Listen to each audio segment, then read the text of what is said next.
আমি সংক্ষেপে বলতেছি, অনেকগুলো বিষয় এখানে আছে, এগুলো আসলে আলাদা সময় প্রয়োজন।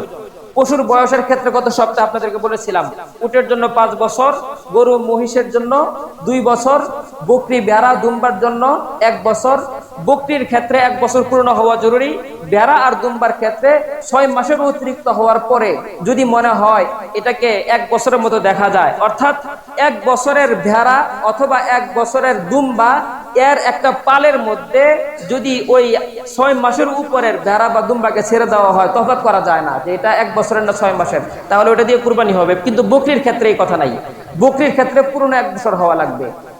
1 বছর পূর্ণ হওয়া, 2 বছর পূর্ণ হওয়া, এটাই হলো মুখ্য বিষয়। দাঁত ওঠা মুখ্য বিষয় না। অনেক গরু এমন আছে দাঁত ওঠে নাই কিন্তু বয়স পূর্ণ হয়েছে, সেটা দিয়েও কুরবানি হবে। এই জন্য যদি নির্ভরযোগ্য কোনো সূত্রে জানা যায় যে এটার বয়স পূর্ণ হয়েছে, বাস তার দ্বারা কুরবানি ওয়াজিব, কুরবানি সহি, তার দ্বারা কি হয়ে যাবে? কুরবানি সহি হয়ে যাবে। কোন কোন পশু দ্বারা কুরবানি হবে না? খোরা পশু, খোরা যে পশু ন্যাংরায় নেংড়িয়ে খোরা ভাবে হাঁটে, এর হাঁটার ধরন যদি এমন হয় যে 3 পায়ে হাঁটে, 1 পায়ে হাঁটতে পারে না, 1 পায়ে বড় দিতে পারে না, তাহলে তার দ্বারা কুরবানি ওয়াজিব হবে না। আর যদি এমন হয় 4 পা দিয়ে হাঁটে, বাকি একটু খোরায় খোরায় হাঁটে, তার দ্বারা সহি হবে। দুর্বল, কতটুকু দুর্বল গরু? যে এতটুকু দুর্বল গরু যে হেঁটে হেঁটে তার জবাইয়ের জায়গা পর্যন্ত যেতে পারে না, এমন দুর্বল পশু দ্বারা কুরবানি হবে না। শিং, কোনো পশুর যদি শিং ভেঙে যায় এবং শিং ভেঙে এমন হয় যে মস্তিষ্ক দেখা যায় বা মস্তিষ্ক পর্যন্ত ক্ষতিগ্রস্ত হয়, ওই শিং ভাঙা গরু দিয়ে কুরবানি সহি হবে না। লেজ কাটা বা কান কাটা, এগুলো যদি এমন হয় লেজ বা কানের 3 ভাগের 1 ভাগ পর্যন্ত কেটে গেছে বা তার বেশি কেটে গেছে, তাহলে তার দ্বারা কুরবানি সহি হবে না। অন্ধ গরু, যেই গরু চোখে দেখে না, যদি এমন হয় যে তার 2 চোখ অন্ধ অথবা 1 চোখ অন্ধ, তাহলে তার দ্বারা কুরবানি সহি হবে না।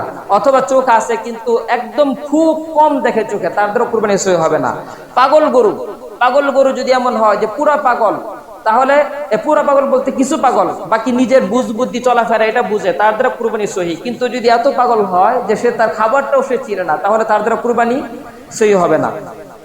আল্লাহ, কুরবানির পশু ক্রয় করার পরে কুরবানির পশু থেকে ফায়দা নেওয়া জায়েজ হবে কিনা? একটা গাভী কিনেছিলেন, গাভীর উলানে বেশ দুধ এসেছে, সেই দুধ দহন করলে খাওয়া যাবে কিনা? কুরবানির পশু থেকে ফায়দা নেওয়া সম্পূর্ণ না জায়েজ। কুরবানির পশু থেকে ফায়দা নেওয়া সম্পূর্ণ না জায়েজ। আপনি বাড়িতে দেশের গ্রামে পশু কিনেছেন, মনে হচ্ছে এখনো তো বহুদিন আছে, এক কাজ কর, কুরবানির পশুটাকে নিয়ে একটু হাল চাষ করায় নিয়ে আয়, না জায়েজ। কুরবানির পশু থেকে কোনো ধরনের ফায়দা নেওয়া যাবে না, সম্পূর্ণ না জায়েজ। শেয়ারের কথা তো বললাম, গত সপ্তাহে বলেছিলাম সর্বোচ্চ 7 জন গরু মহিষ উটের ক্ষেত্রে, আর বকরির ক্ষেত্রে সর্বোচ্চ 1 জন। এবং যারা শেয়ার হবেন প্রত্যেকের নিয়ত এবং ইনকাম পরিপূর্ণ সহি হওয়া জরুরি। যদি নিয়ত এবং ইনকামের ক্ষেত্রে কোনো গলত থাকে তাহলে বাকিদেরও কুরবানি সহি হবে না।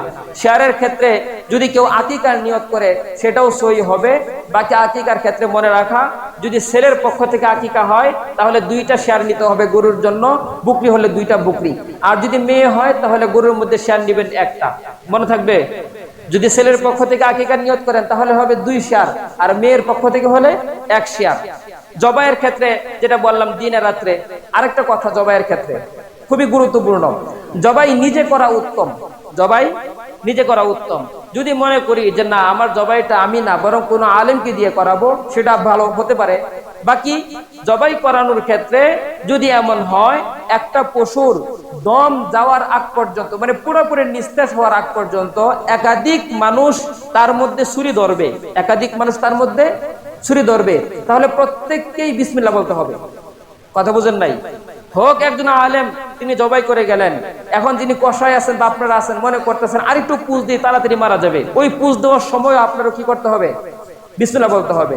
যদি যারাই এই নিস্তেজ হওয়ার আগ পর্যন্ত গলায় ছুরি ধরবে কিন্তু বিসমিল্লাহ বললো না, পরে হোক আগে হোক, তাহলে ওই কুরবানি সহি হবে না। খুব সতর্ক থাকা চাই। এবং এই ক্ষেত্রে আরেকটা কথা, যেহেতু জবাইয়ের ছুরি ধরার বিষয়টা আসছেই, কুরবানির পশু নিস্তেজ হওয়ার আগ পর্যন্ত কুরবানির পশুর গায়ে জবাই ব্যতীত ভিন্ন কোনো কাজে ছুরি ব্যবহার করবেন না, মাকরুহ। নিস্তেজ হওয়ার আগ পর্যন্ত আগেই পায়ের রগ কাটে, হাতের 2 পায়ে, মানে পায়ের রগ গুলো কেটে তাড়াতাড়ি দম যাওয়ার জন্য। নিস্তেজ হওয়ার আগেই তাড়াতাড়ি দম যাওয়ার জন্য গলার হাড় বরাবর ছুরি দিয়ে গায়ে দেয়, এগুলো আছে না? মাকরুহ। গরুকে পশুকে অযথা কষ্ট দেওয়া, এই কাজগুলো অবশ্যই করবেন না। এত টাকা দিয়ে কষ্ট করে কুরবানি দিচ্ছেন, এই 2-1 মিনিট সহ্য হচ্ছে না, এর জন্য কুরবানিকে আপনি মাকরুহের পর্যায়ে নিয়ে যাচ্ছেন, এই কাজগুলো করবেন না। কুরবানির ক্ষেত্রে স্থান, সময়, কুরবানি অবশ্যই ঈদের নামাজের পরে হতে হবে। কুরবানির পশু জবাই করতে হবে কখন? ঈদের নামাজের পরে। ঈদের নামাজের পরে। ঈদের নামাজের আগে যদি কেউ কুরবানি পশু জবাই করে, সেই জবাই কুরবানি বলে ধর্তব্য হবে না। এক্ষেত্রে একটি কথা মনে রাখা চাই, কোনো ব্যক্তি যদি প্রবাসে থাকেন, তার কুরবানি যদি দেশে করতে চায় সেটা অবশ্যই বৈধ। বাকি এই যে যিনি প্রবাসে আছেন, তার নামাজ যদি আমাদের বাংলাদেশের পরে হয়, তাহলে তার গরুটা জবাই করব কখন? তার নামাজের পরে না আমাদের দেশে নামাজের পরে? কথা বুঝেন নাই? জবাই হবে যেই জায়গায় জবাই, সেই জায়গায় নামাজের পরে। যার পক্ষ থেকে হচ্ছে উনার অবস্থানে নামাজের পরে না। যিনি প্রবাসে আছেন তিনি যদি 2 দিন আগে ঈদের নামাজ পড়েন, পড়ুক, তার জবাইটা ওই 2 দিন আগে নামাজ পড়ছেন এই জন্য 2 দিন আগে জবাই করবো সে সুযোগ নাই। বরং যেখানে জবাই হবে সেখানের নামাজের পরে জবাই করতে হবে। এই বিষয়টাও মাথায় রাখা চাই। নামাজের আগে যেন কেউ কখনো জবাই না করি। যদি এমন হয় আপনাদের শেয়ার 7 জন এক জায়গায় নামাজ পড়ছেন না, একজন মানে একাধিক জায়গায় নামাজ পড়তেছেন, কেউ অন্য জায়গায় নামাজ পড়তেছেন, এখন দেখা গেল যে এই জায়গার নামাজের সময় একটা, আরেক জায়গার নামাজের সময় আরেকটা। আপনারা এখানে নামাজ আগে পড়ে ফেলাইছেন, অন্য জায়গায় যিনি আছেন আপনার শেয়ার আরেকজন, তার নামাজ এখনো শেষ হয় নাই, তার জন্য অপেক্ষা করুন, তার নামাজ শেষ হওয়ার আগে জবাই না করুন। ঠিক আছে না? যেহেতু এক জায়গায় আছেন আপনারা, সতর্কতার জন্য। গোশত বন্টন, আচ্ছা যেহেতু গুরুত্বপূর্ণ বিষয়, 5-7 মিনিট যদি আপনাদের থেকে আজকের জন্য বেশি নেই, কোনো সমস্যা হবে? আমার মনে হয় সরকারি অফিস আদালত সবকিছু আজকে বন্ধ এবং ঈদের আগ মুহূর্ত হওয়ার কারণে কোনো অনুষ্ঠানও মনে হয় নাই, নাকি? একটু 2-4-5 মিনিট সময় নিচ্ছি গুরুত্বপূর্ণ বিষয় হওয়ার কারণে। গোশত বন্টনের ক্ষেত্রে, গোশত বন্টন অনেকগুলো সূরত আছে। একটা বিষয় আছে সামাজিক বন্টন। এটার ক্ষেত্রে আজকে কথা না বলি, আজকে শুধু এতটুকু বলি, সামাজিক বন্টনের ক্ষেত্রে এর আগে আরেকটা কথা শুনুন। উত্তম বন্টন হলো কুরবানির পশুর গোশতকে 3 বন্ট করা। একটা হলো গরিবের জন্য, একটা আত্মীয় স্বজনের জন্য, একটা নিজের জন্য। যেটা গরিবের জন্য 1 ভাগ, এটাকে আমাদের বাংলাদেশের প্রেক্ষাপটে অনেক জায়গায় করে কি, সামাজিক ভাবে একটা মানে আনুষ্ঠানিকতা থাকে যে সবাই কুরবানি করে তার 3 ভাগের 1 ভাগ এক জায়গায় জমা করবে। আপনাদের মাসকান্দা আছে কিনা জানি না। এটাকে পরে কি করা হয়, একটা বিভিন্ন সিস্টেমে বিভিন্ন বাড়িতে বাড়িতে এটা বন্টন করে দেওয়া হয়। এক্ষেত্রে কয়েকটা বিষয় অবশ্যই মাথায় রাখা চাই। সেটা হলো, কাউকে এখানে কুরবানির গোশত দেওয়ার জন্য বাধ্য করা যাবে না যে আপনার কুরবানির গোশত 3 ভাগের 1 ভাগ এখানে দিতেই হবে, না দিলে আপনি সমাজের বাহিরে, এই ধরনের চাপ প্রয়োগ করা যাবে না। দ্বিতীয়ত হলো, কুরবানি করার সুযোগ শরীয়ত দিয়েছে 3 দিন, 10, 11, 12। এই ধরনের সামাজিক বাধ্যবাধকতার কারণে অনেক মানুষ প্রথম দিন কুরবানি করতে বাধ্য হন, শেষ মানে সুযোগ না থাকা সত্ত্বেও। কারণ হলো, সে যদি আজকে কোনো কারণে অসুস্থ বা সফরে আছে বা কোনো কারণে পারতেছে না, আজকে শরীয়ত তাকে সুযোগ দিয়েছে, তুমি আজকে পারতেছ না, তুমি কালকে করো, পরশু দিন করো, 11 তারিখ 12 তারিখ। কিন্তু সামাজিকভাবে মনে করবে সমাজে গোশত দিতে হবে, তো এই বয়সে আজকে কুরবানি জবাই করে না, পরের দিন করতেছে, হয় কিনা এরকম? সামাজিকভাবে যদি এই ধরনের দৃষ্টিভঙ্গি থাকে, তাহলে অবশ্যই সামাজিক এই ধরনের সিস্টেম নিন্দনীয়, শরীয়ত অনুমোদন করবে না। এই ধরনের সিস্টেম করতে গেলে অবশ্যই ওই কুরবানি দাতাকে শরীয়ত তাকে যে পরিমাণ সুযোগ দিয়েছে, সমাজও তাকে ওই পরিমাণ সুযোগ দিতে হবে। একটি কথা মনে রাখবেন, সমাজকে ইসলামের অনুযায়ী নিতে হবে, ইসলামকে সমাজের অনুযায়ী আনতে যাবেন না। যে আমাদের সমাজ এভাবে চলতেছে, ইসলামটাকে এভাবে আনা যায় না, ঘুরায় ফিরায়, এমনটা করবেন না। বরং সমাজের কর্মকাণ্ড ইসলামের নীতি আদর্শ অনুযায়ী যাচ্ছে কিনা সেভাবে বিবেচনা করবেন। সমাজের কোনো কর্মকাণ্ড যদি ইসলামের নীতি আদর্শের সাথে সাংঘর্ষিক হয়, সমাজ বাদ, আগে ইসলাম। এই কথাটা সবসময় মাথায় রাখা চাই। গোশত বন্টনের ক্ষেত্রে সমাজের জন্য 1 ভাগ দিয়ে দিলেন, বাকি যে অংশটা আছে এটা অবশ্যই অবশ্যই লাজেমান পাল্লা দিয়ে মেপে দিবেন শরীকদের মধ্যে, কারো জন্য 1 চুল পরিমাণ কম বেশি না হয়। বন্টন করে দেওয়ার পরে কুরবানির গোশত কে কাকে হাদিয়া দিতে পারবেন? কুরবানির গোশত প্রত্যেকে হাদিয়া দিতে পারবেন। ধনীকেও হাদিয়া দিতে পারবেন, গরিবকেও হাদিয়া দিতে পারবেন, যিনি কুরবানি দিয়েছেন তাকেও হাদিয়া দিতে পারবেন, যিনি কুরবানি দেন নাই তাকেও হাদিয়া দিতে পারবেন। কুরবানির গোশতের ক্ষেত্রে কোনো বিধিনিষেধ নাই। বাকি এখানে একটা কথা মনে রাখা চাই, কুরবানি 4 প্রকার। কয় প্রকার? কুরবানি চার প্রকার: ওয়াজিব কুরবানি, মান্নতের কুরবানি, ওসিয়তের কুরবানি, আরেকটা হলো নফল কুরবানি। মান্নতের কুরবানি এবং ওসিয়তের যদি কুরবানি হয়, এই দুই প্রকার কুরবানির গোশত কুরবানি দাতাও খেতে পারবেন না, কোনো ধনী ব্যক্তিও খেতে পারবেন না। এটা সম্পূর্ণ গরিবদের জন্য। কথা বুঝেন নাই? কেউ মান্নত করেছিল যে আমার এই কাজটা হলে আমি এই বছর একটা কুরবানি দিব। এই যে মান্নত করেছিলেন, এই মান্নতের কুরবানির গোশত যে মান্নত করেছে তিনিও খেতে পারবেন না, কোনো ধনী ব্যক্তিকেও কি করা যাবে না, হাদিয়া দেওয়া যাবে না। ওসিয়ত, আপনার বাবা মারা যাওয়ার সময় ওসিয়ত করে গিয়েছিল, দেখ আমি জীবিত থাকলে খুব ইচ্ছা ছিল এই বছর কুরবানি করব, আমি যদি মারা যাই আমার পক্ষ থেকে একটা কুরবানি করবি। বাবার পক্ষ থেকে ওসিয়ত পূরণের জন্য যে কুরবানি করবেন, এই কুরবানির গোশত কোনো ধনী ব্যক্তিকে দিতে পারবেন না, এটা সম্পূর্ণ গরিবদের জন্য। বাকি নফল কুরবানি এবং ওয়াজিব কুরবানি যেটা ওই যে নেশাব পরিমাণ সম্পদের ভিত্তিতে, এটা সবাইকে হাদিয়া দিতে পারবেন, কোনো বিধি নিষেধ নাই। বিষয়গুলো মাথায় রাখা চাই। কুরবানির গোশতের ক্ষেত্রে আমরা ছোটবেলায় দেখতাম, ঈদের কয়েকদিন পরেই বিভিন্ন হকাররা বাড়ি বাড়ি আসতো কুরবানির পশুর চর্বি কেনার জন্য আর হাড্ডি কেনার জন্য। আছে কিনা আপনাদের অঞ্চলে জানি না। বিভিন্ন হকাররা আসে কুরবানির পশুর চর্বি কিনে, হাড্ডি কিনে।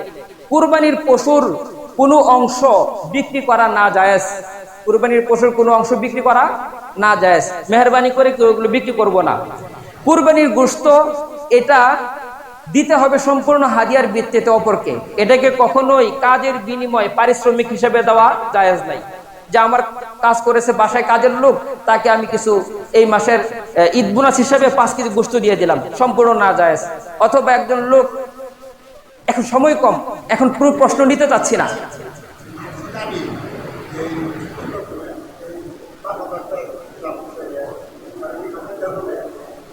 আমি বলতেছি কুরবানির পশু কাটাকাটির জন্য যিনি আপনাকে শ্রম দিবে, তার পারিশ্রমিক হিসাবে কোন ধরনের কুরবানির পশু থেকে অংশ দেওয়া যাবে না। হ্যাঁ, তাকে দেবেন হাদিয়া হিসেবে। তার পারিশ্রমিক সম্পূর্ণ প্রত্যেক শেয়ার তার পকেটের টাকা থেকে দিবেন, তার প্রত্যেক শেয়ার তার পকেটের টাকা থেকে দিবেন।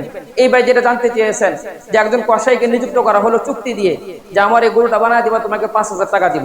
এই 5,000 টাকা প্রত্যেক শেয়ার সমানভাবে নিজের পকেট থেকে দিতে হবে। তাকে পারিশ্রমিক হিসাবে আলাদা টাকা দিবেন, কিন্তু পারিশ্রমিক হিসাবে কি দেওয়া যাবে না, গোশত দেওয়া যাবে না। এক ভাই আপনার গরু জবাই করে দিয়েছেন, ওই জবাইয়ের জন্য তাকে পারিশ্রমিক হিসেবে গোশত দিবেন, এটাও করা যাবে না। তাকে যদি পারিশ্রমিক দিতে চান, তাকে আপনার পকেট থেকে টাকা দিয়ে দেন, কিন্তু গোশত দেওয়া যাবে না। গোশত দিতে হলে হাদিয়ার ভিত্তিতে দিতে হবে। গোশত দিতে হলে হাদিয়ার ভিত্তিতে দিতে হবে। চামড়ার কথাটা মনে শুনুন। চামড়ার কথা হলো, চামড়া এটা সম্পূর্ণ যিনি কুরবানি দিচ্ছেন তার জন্য কুরবানির গোশতের মতোই। কুরবানির গোশত যেমন নিজে নিজে খাওয়া যায়, কুরবানির চামড়াও যদি পারেন নিজে নিজে বুক করবেন, যদি প্রসেস করতে পারেন প্রসেস করে নিজে ব্যবহার করবেন, সম্পূর্ণ জায়েজ। যদি এমন হয় যেটা আমি নিজে বুক করতে পারবো না এই চামড়াকে, তাহলে এটা সম্পূর্ণ গরিবের হক। কার হক? গরিবের হক। এই চামড়াকেও কোনো পারিশ্রমিক হিসেবে দিতে পারবেন না। চামড়াকেও কি হিসেবে দিতে পারবেন না? পারিশ্রমিক হিসেবে দিতে পারবেন না। চামড়াটা সম্পূর্ণ গরিবের হক। এই জন্য যে সমস্ত যদি কোনো ব্যক্তি এমন হয় যে সে ব্যক্তিগতভাবে গরিব, সে চামড়া সংগ্রহ করতে পারে, বিক্রি করতে পারে, দেন কোনো সমস্যা নাই। কিন্তু যদি এমন কোনো সুযোগ না থাকে, তাহলে আমাদের সমাজের জন্য এটা একটা রহমত। এটা যে রহমত, এটাই বছর বোঝা গেছে যে বাংলাদেশের কওমি মাদ্রাসাগুলো তাদের লিল্লাহ ফান্ডের জন্য চামড়া সংগ্রহ করে, এটা দেশবাসীর জন্য একটা রহমত। এটাই বছর বোঝা গেছে। কেমনে বোঝা গেছে? বিভিন্ন অঞ্চলের মাদ্রাসাগুলো চামড়ার দাম কম হওয়ার কারণে এই চামড়াগুলো ক্যারি করে মাদ্রাসায় পর্যন্ত নেওয়া, মাদ্রাসা থেকে আবার ট্যানারি পর্যন্ত নিয়ে বিক্রি করা, যেই পরিমাণ খরচ হয়, চামড়ার দাম এতই কম যে এগুলো করে মাদ্রাসা কিছুই থাকে না, সামান্য কিছু থাকে। এর জন্য এত তলাবায়ে কেরাম, উলামায়ে নবীদের ওয়ারিস, মুহাদ্দিস, ইমাম, তাদেরকে এই চামড়ার পিছনে খাটাখাটনি করা, এটা নিতান্তই খারাপ দেখা যায়। এই জন্য বিভিন্ন মাদ্রাসা চামড়া এই বছর কালেকশন করবেন এই মর্মে ঘোষণা দিছে। সাথেই উচ্চ পর্যায়ে, সরকার পর্যায়ে কান্নাকাটি শুরু হয়ে গেছে। আপনারা যারা খবর রাখেন দেশের পাইছেন, উলামায়ে কেরামদেরকে এই চামড়ার এই বিষয়টা পুনরাবিবেচনার জন্য অনুরোধ করতেছে। আমার বোঝানোর উদ্দেশ্য, কওমি মাদ্রাসাগুলো জনগণের কাছ থেকে যে চামড়াগুলো নিয়ে যাচ্ছে, এটা দেশের জন্য একটি রহমত।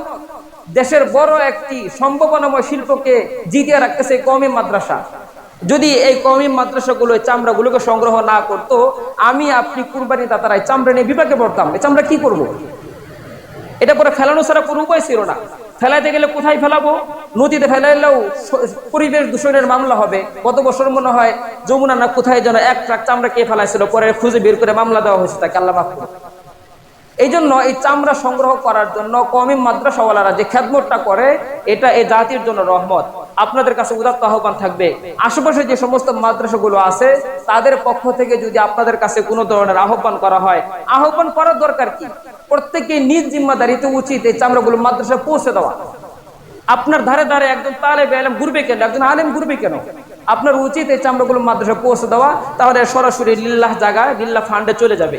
চামড়ার ক্ষেত্রে কথাটা, এখানে আরো অনেকগুলো কথা বলার ছিল, আমি হয়তোবা সবগুলো কথা সময় স্বল্পতার কারণে বলতে পারি নাই। যদি কারো আরো কোনো বিষয় জানার থাকে, মেহরবানি করে নিজের কুরবানিটা যেন সহি হয় এর জন্য জেনে নেওয়ার চেষ্টা করব। কুরবানি সংক্রান্ত যে কথাগুলো বললাম এবং শুনলাম, সবগুলোর উপর আল্লাহ তাআলা আমাদেরকে আমল করার তৌফিক দান করে, সকলে বলে আমিন। দাঁড়ান, আরেকটু 2 মিনিট কথা আছে। কুরবানিকে সামনে রেখে আরেকটা মহৎ ইবাদত, ওয়াজিব বিধান, সেটা হলো আইয়ামে তাশরিক। জিলহজ মাসের 9 তারিখ ফজর থেকে নিয়ে জিলহজ মাসের 13 তারিখ আসর পর্যন্ত মোট 5 দিন 23 ওয়াক্ত নামাজ। কয় ওয়াক্ত নামাজ? 23 ওয়াক্ত নামাজ। 9 তারিখ ফজর থেকে 13 তারিখ আসর পর্যন্ত, অর্থাৎ 9 তারিখ হবে কি বারে? বুধবারে না? বুধবারে ফজর থেকে, বুধবারে 9 তারিখ, বৃহস্পতিবার 10 তারিখ, তারপরে হলো আপনার শুক্রবার হলো 11 তারিখ, রবিবার হলো 12 তারিখ, হ্যাঁ শনিবার 12, রবিবার হলো 13, রবিবার আসর পর্যন্ত। এই 5 দিন মোট 23 ওয়াক্ত নামাজ, তাকবীর তাশরিক, প্রত্যেকটা বালেগ নারী পুরুষের জন্য 5 ওয়াক্ত নামাজের পরে পড়া ওয়াজিব। তাকবীর তাশরিক কি? আল্লাহু আকবার, আল্লাহু আকবার, লা ইলাহা ইল্লাল্লাহু, আল্লাহু আকবার, আল্লাহু আকবার, ওয়ালিল্লাহিল হামদ। পুরুষেরা পড়বে উচ্চ স্বরে, মহিলারা পড়বে আস্তে আস্তে। পুরুষরা পড়বে উচ্চ স্বরে, মহিলারা পড়বে আস্তে আস্তে। পড়তে হবে একবার, একাধিকবার না, 2 বার 3 বার, অনেকে বলে থাকে একবার। পুরুষরা মসজিদে পড়ার ক্ষেত্রে এতটুকু জোরে পড়া, যদি কারো স্মরণ না থাকে, যেন আমার আওয়াজে অন্যজন শুনতে পায়। এমনও হতে পারে ইমাম সাহেবের স্মরণ নাই। গত কয়েক বছর আগে আমি 9 তারিখ এই ফজরের নামাজ জিলহজ মাসের পড়তেছিলাম দুতলায়। 2 তলা নামাজ পড়ার পরে আমি একাই পড়লাম, দেখি কেউ পড়ে নাই। পরে এই ফাঁকা দিয়ে তো আওয়াজ যায়, নিচতলাও কেউ পড়ে নাই। পরে আমি আরেকটু জোরে পড়লাম, আমার জোরে পড়া শুনে 2 তলা যারা ছিল তারাও পড়লো। 2 তলার গুনগুন আওয়াজ শুনে নিচতলা যারা ছিলেন ইমাম সাহেব সহ সবাই পড়লেন। এই জন্য নিজে নিজে জোরে পড়ার চেষ্টা করা, যদি কারো মনে না থাকে যেন আমার আওয়াজের কারণে সকলে শুনতে পান। এই জন্য তাকবীর তাশরিকের বিষয়টা কিন্তু ওয়াজিব। পুরুষরা মসজিদে জোরে জোরে পড়বেন, মহিলারাও পড়বেন ঘরে আস্তে আস্তে, একবার করে 5 ওয়াক্ত নামাজের পরে। এটা গেল একটা বিষয়। 2 নম্বর বিষয় হলো ইয়াউমে আরাফা, জিলহজ মাসের 9 তারিখ, যেটাকে আরাফার দিন বলা হয়। নবী আলাইহিস সালাতু ওয়াস সালাম বলেন, আরাফার দিন এটা একটি বিশাল মহৎ দিন। আরাফার দিনের ব্যাপারে নবীজি বলেন, সিয়ামু ইয়াউমি আরাফা আহতাসিবু আলাল্লাহি আন ইউকাফিরা সানাতাল্লাতী ক্বাবলাহু ওয়াস সানাতাল্লাতী বা'দা। নবীজি বলেন, কোন ব্যক্তি যদি আরাফার দিন অর্থাৎ জিলহজ মাসের 9 তারিখে একটা রোজা রাখে, তাহলে আমি আল্লাহর উপরে এতটুকু আস্থা রাখি বা আশা রাখি যে আল্লাহ তাআলা ওই ব্যক্তির পিছনের 1 বছর এবং সামনের 1 বছর, মোট 2 বছরের সগীরা গুনাহগুলোকে আল্লাহ তাআলা মাফ করে দিবেন। কয়টা রোজা? কয় বছরের গুনাহ মাফ? এই জন্য মোহতারাম হাজিরিন, নবী আলাইহিস সালাতু ওয়াস সালাম এই আরাফা রোজাকে কখনো ছাড়তেন না।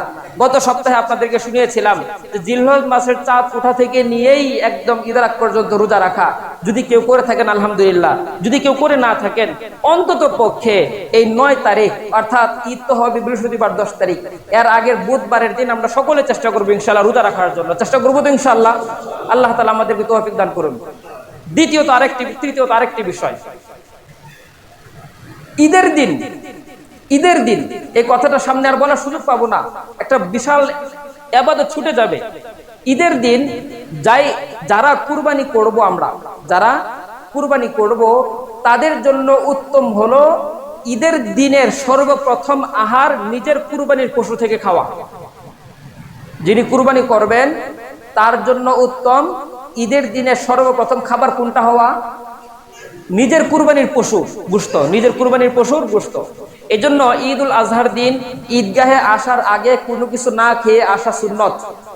ঈদুল আজহার দিন ঈদুল আজহার নামাজের জন্য কোনো কিছু না খেয়ে আসা সুন্নত। ঈদের নামাজের পরেও কোনো কিছু না খেয়ে থাকা উত্তম। উত্তম হলো নিজের পশুর গোশত দিয়ে ওই দিনের সর্বপ্রথম খাবার খাওয়া, কেমন যেন একটা রোজার মতো ইফতার করব নিজের পশু দিয়ে, বুঝেন নাই? এই জন্য আমাদের সমাজে এই বিষয়টা আমাদের মন মানসিকতার জন্য কঠিন বানিয়ে ফেলাইছে।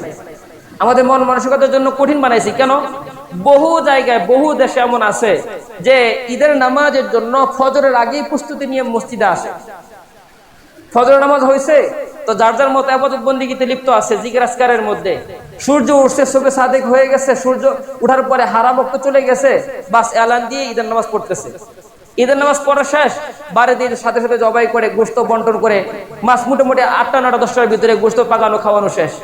আমাদের মন মানসিকতা এমন যে ঈদের দিন নিজের শরীরেও রোদ লাগাইতে হয়, নিজের দাঁতের মধ্যে রোদ লাগাইতে হয়, রোদ্রের মধ্যে দাঁড়া দাঁড়া আধা ঘন্টা ব্রাশ করতে হয়, না হলে নাকি ঈদের আমেজটাই নাকি প্রকাশ হয় না। আমাদের মন মানসিকতা কেমন যেন ঈদের নামাজ দেরি করে পড়ার চলে আসছে। এই জন্য এই আমাদের এই মানসিকতা যে ঈদের নামাজ দেরি করে পড়া, এর কারণে আমাদের বহু মানুষের জন্য এই যে একটা উত্তম আমল যে ঈদের দিন নিজের কুরবানির পশু থেকে সর্বপ্রথম খাওয়া, এটা কঠিন হয়ে যায়। আমরা যেভাবে 8টা 9টার সময় নামাজ পড়ি, নামাজ পড়ে যাওয়ার পরে সবাই আসো, গরু জবাই করো, গোশত বানাও, এই করতে করতে 2টা 3টা বেজে যায়, হয় কিনা এরকম? আমাদের কারণেই আমরা একটা ইবাদতকে কঠিন বানায় ফেলাইছি। এই জন্য আমরা চেষ্টা করবো ঈদের নামাজ যত আগে আগে করা যায়। মসজিদ কমিটির হয়তো একটা সিদ্ধান্ত নিয়ে স্যার আপনাদেরকে হয়তো জানানো হবে, উচিত হলো আগে আগে কুরবানি করা। কুরবানি নামাজ যখনই হোক, যেহেতু একটা সময় আমাদের সমাজে চলতেছে, যেভাবেই হোক উত্তম। একটা পশুর কুরবানির চামড়া যখন আলাদা হয়ে গেল, আলাদা হওয়ার পরে সেখান থেকে একটা গোশত আলাদা করুন, আলাদা করে যতজন শরিক ততজনের বাড়িতে কেজি হিসাবে মেপে পাঠিয়ে দেন। কথা বুঝেন নাই? কুরবানির পশু চামড়া আলাদা করলাম, আলাদা করার পরে পুরা গরু কাটার পরে ভাগ করার দরকার কি? আপনি একটা অংশ বের করুন না, একটা অংশ বের করে এটাকে বানান, বানিয়ে আপনার যতজন শরিক ততজনের বাসায় 1 কেজি করে পাঠিয়ে দেন। এখানে আপনারা পুরুষেরা কাজ করুন, মহিলারা বাসায় গোশত রান্না করলো। গোশত রান্না শেষ, আপনি ফাঁকে ফাঁকে 1 টুকরা 2 টুকরা দিয়ে আপনার সকালের নাস্তাটা সেরে ফেলুন। এরকম কি অসম্ভব? ইচ্ছা করলে সম্ভব। এই জন্য এই মহৎ কাজটাও যেন আমরা এই ইবাদতটাও চেষ্টা করবো ইনশাআল্লাহ। ঈদের দিনে যে সমস্ত সুন্নত, এগুলো গত ঈদে যেগুলো বলেছিলাম সেগুলো মনে রাখা, আগে আগে ওঠা, মেসওয়াক করা, ঈদের দিন উত্তম কাপড় পরিধান করা, সুগন্ধি ব্যবহার করা, তাকবীর বলতে বলতে মসজিদে আসা, এক রাস্তা দিয়ে আসা ভিন্ন রাস্তা দিয়ে যাওয়া, ইত্যাদি ইত্যাদি এই আমলগুলো, মুস্তাহাব যে সুন্নতগুলো আছে সেগুলো অবশ্যই মাথায় রাখবো। এবং আরেকটা জরুরি মাসআলা, ঈদের দিন সুবহে সাদেকের পরে, ঈদের দিন সূর্য ওঠার পর থেকে ঈদের নামাজ রাত পর্যন্ত কোনো ধরনের নফল নামাজ পড়বেন না। সূর্য ওঠার পর থেকে ঈদের নামাজ রাত পর্যন্ত কোনো ধরনের নফল নামাজ বাড়িতেও পড়বেন না, ঈদগাহেও পড়বেন না। বাড়িতেও পড়বেন না, ঈদগাহেও পড়বেন না। মহিলারা যারা আছে তারাও পড়বে না। এটাই হলো শরীয়তের মাসালা। আর ঈদের নামাজের পরের বিষয় ভিন্ন, তখন আপনি যে বাড়িতে পড়েন, ঈদগাহে পড়তে আসেন না। এই জন্য এই বিষয়টাও মনে রাখবো। যে কয়েকটি কথা বললাম, সময় স্বল্প কিন্তু অনেক দ্রুত অনেকগুলো কথা বলার চেষ্টা করছি। আল্লাহ তাআলা এই সবগুলো বিষয়ের উপরে আমাদের সকলকে আমল করার তৌফিক দান করুন। সকলে বলি আমিন।